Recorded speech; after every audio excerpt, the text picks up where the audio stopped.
әдебиетінің 20 ғасырдағы жарық жұлдыздарының бірі, драматург, жазушы, журналист, Қазақстан Республикасы мемлекеттік сыйлығының лауреаты, Қазақстан Республикасы жастар сыйлығының лауреаты. Оралхан Бөкейдің қазақ әдебиетінде алатын орны өте үлкен.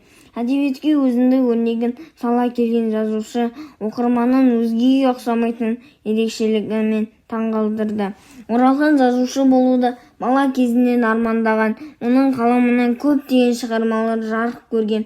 Көркем әдебиетте туған жер табиғатын өз өрнек айшығын кестелеп қалдырған жазушының тағы бір ерекше шығармасы Тортай мінер Ақбозат әңгімесі. Бұл шығармаға оқырманға үлкен ой салады. Әке-шешесінен айырылған бала Тортайдың адами қасиеттерге бай болып өсуі, қарапайымдылық пен зеректілікті, арманшыл болуы әсерлі баяндалды.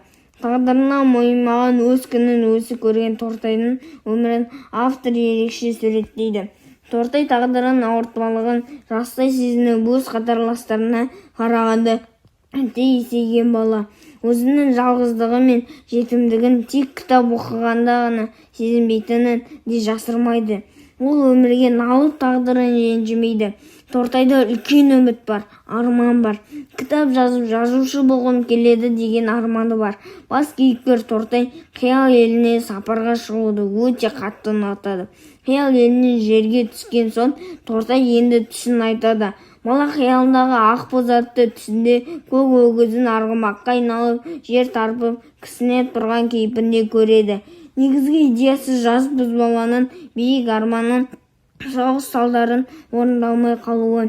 Әңгімедегі оқиға Екінші дүниежүзілік соғыс жылдарындағы және соғыстан кейінгі қазақ ауылында өтеді.